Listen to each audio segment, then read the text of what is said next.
Love is the fulfillment of the law. Owe no one anything except to love one another, for he who loves another has fulfilled the law. In setting aside the law of Elohim, men know not what they are doing. Elohim's law is the transcript of the character. It embodies the principles of his kingdom. He who refuses to accept these principles is placing himself outside the channel where Elohim's blessings flow. If the law is the transcript of Elohim's character, we must ask ourselves, what is Elohim's character? What traits identify Elohim? The best definition we can give is that given by the Apostle John. Elohim is love. 1 John 4:8. Therefore, the law is love. To observe the requirement is to love. To love is the fulfillment of the law. The nature of the law, love and love, holy, righteous, and good.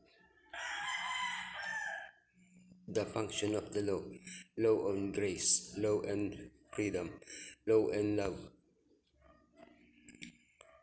The nature of the law, love and love. You shall love the Lord your Elohim, and you shall love your neighbor. Elohim's law recorded twice, once in Exodus 20 and once in Deuteronomy 5, is all about relationships with Elohim and relationships with our neighbors. The Lord your Elohim. Do not associate with other gentlemen. Do not use intermediaries in our relationship. Be respectful in your relationship with me. Reserve one day a week to connect with me. Your neighbor. Respect your parents. Respect the life of your neighbor. Respect your spouse. Respect what belongs to your neighbor. Respect the dignity of your neighbor. Admire your neighbor, but do not covet his. As Yeshua said, these relationships marked by the law must be an expression of love. Holy, righteous, and good. So then the law is holy, and the commandment is holy, righteous, and good. The law, as a reflection of Elohim's character, not only reflects his love, but also other divine characteristics, his holiness, his justice, and his goodness.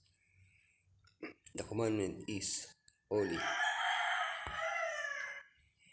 Holy, holy, holy is the Lord Elohim Almighty.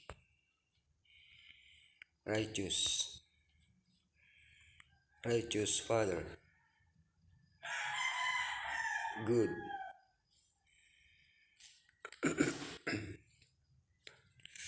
holy, righteous, and good. So then the law is holy, and commandment is holy, righteous, and good. Written in stone, the law is a testimony to Elohim's unchanging character. It represents Elohim's holiness, his perfect character of love, justice, goodness, and truth.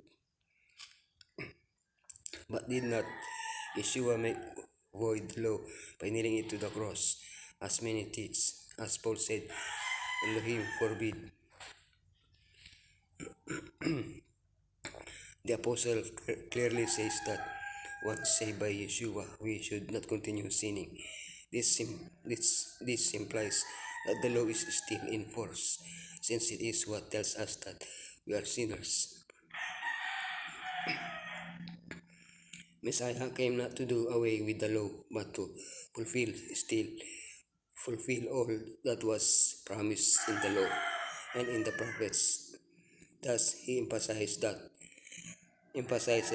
until heaven and earth pass away, not even the smallest letter of or stroke shall pass from the law. The function of the law and grace. You who are trying to be justified by the law have been alienated from Messiah. You have fallen away from grace. Just as many think that love and justice are mutually exclusive, they also think that grace and law are antagonistic. But the truth is that it has its own function. The law teaches us to differentiate between good and evil. Grace forgives us when we break the law and enables us to continue choosing the good. Furthermore, they work together in purpose. Elohim's grace works within us, engraving the law on our hearts. The law, on the other hand, shows us our sin, leads us to Messiah, through whom we obtain forgiveness. Salvation is a free gift from Elohim. We do not keep the law to save ourselves, but because we have been saved, and as a consequence, we want to put our lives in harmony with Elohim's will. Law and freedom.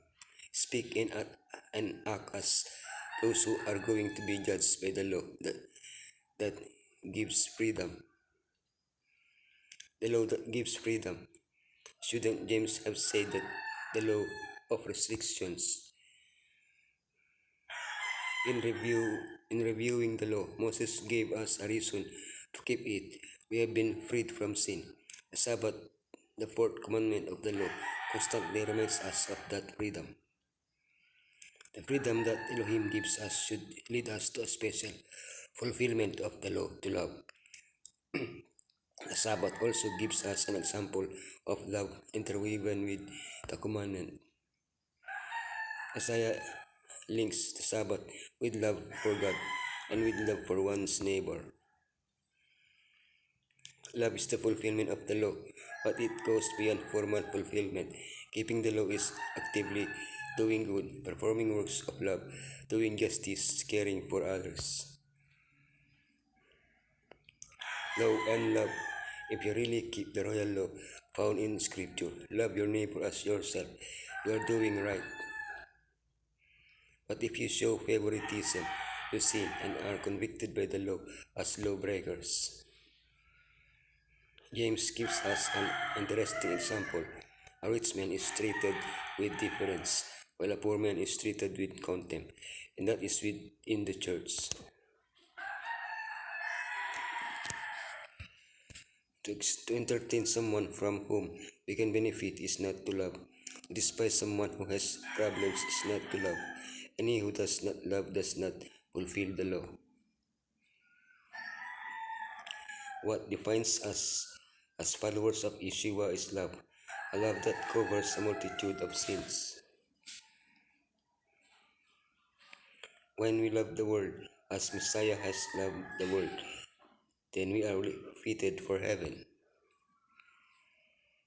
When the law of Elohim is written in the heart, it will be exhibited in a pure and holy life. The commandments of Elohim are not no dear letter. They are spirit and life, bringing the imaginations and even the thoughts into subjection to the will of Messiah.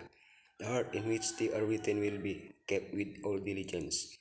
For out of it are the issues of life. All who love Yeshua and keep the commandments will seek to avoid the very appearance of evil, not because they are constrained thus to do, but because they are copying a pure model and feel averse to everything contrary to the law written in their hearts.